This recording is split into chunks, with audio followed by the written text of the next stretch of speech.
Panibagong bukid series dito sa Acosta Farm. Hello, magandang buhay! Araw ng Friday at mangunguha nga tayo ng dahon ng malunggay. Kahapon pa nga dapat to. Kaso binigyan tayo ni Mother Earth ng ulam kagabi. Pero ngayon matutuloy na nga yung pagluluto ko. Pagkakuha ko nga pala ng dahon ng malunggay ay bumalik na ako dito sa loob ng bahay. Una nga pala ay kukuha muna ako ng sardinas dito sa ref. Ito yung pangunahing sahog ng lulutuin natin ngayon.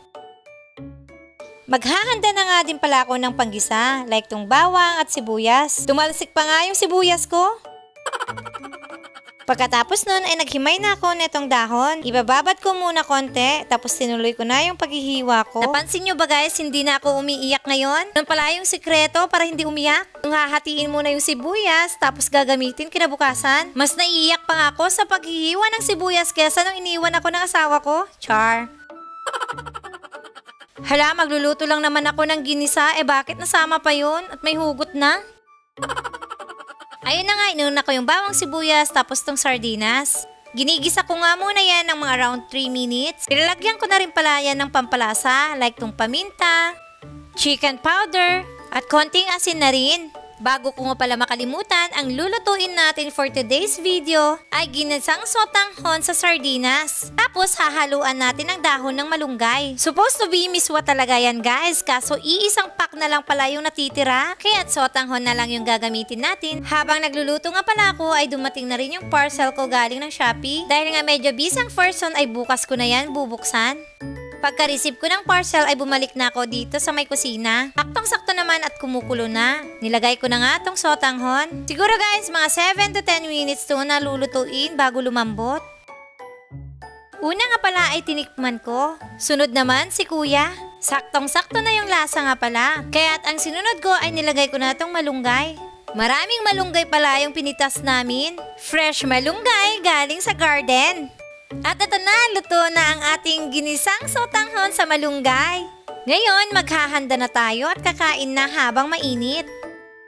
Hindi kasi pwedeng ipagpaliban pa yung pagkain dito. Once na medyo nagtagal-tagal ay mawawala na nga yung sabaw. And alam nyo ba guys, yung malunggay ay maraming benefits yung makukuha natin dito. Kasi ang malunggay ay anti-cancer, prevents diabetes, lowers cholesterol, strengthens immune systems, at marami pang iba. Ito yung halaman sa paligid na napaka-effortless. Kasi itutusok mo nga lang yung stem kahit saan. Tutubo na yan. At once na tumubo, magkadahon, magkasanga, ay tuloy-tuloy na. At pag medyo nagtagal-tagal pa, ay namumunga nga rin. Pero may mga bayan or may mga lugar dito sa atin na hindi nga daw nila inuulam yung bunga. Sa aming mga Ilocano kasi guys, ay hinahalo namin yan sa buridibud, sa pinakbet, at marami pang iba. Kaya't ang tanong ko sa inyo, sa inyong lugar ba, alam nyo bang ulamin ang bunga ng malunggay? Pakisulat naman sa comment section. And anyway, sarap na sarap nga yung mga bata dito sa ulam namin. At syempre, kahit ano namang ihain ay kakainin nila. Tapos sinisigurado ko na bawat ulam namin ay may mga gulay. Maliban kasi sa masustansya ay hindi na namin binibili ang mga gulay dito sa amin. Kaya't ano pang hinihintay nyo guys? Humingi na rin kayo ng sanga sa kapitbahay at itusok na yan sa tabi-tabi nyo. Tingnan nyo, ilang buwan nga lang yan at sasanga na. Hindi na tayo ma-attempt na mangunguha sa kapitbahay. Oy, aminin! Ang tinatanim pala dito ay stem or seeds. Oy, may nakuha na naman silang tips. So hanggang dito na lang muna. Maraming salamat sa panonood. Hanggang sa muli!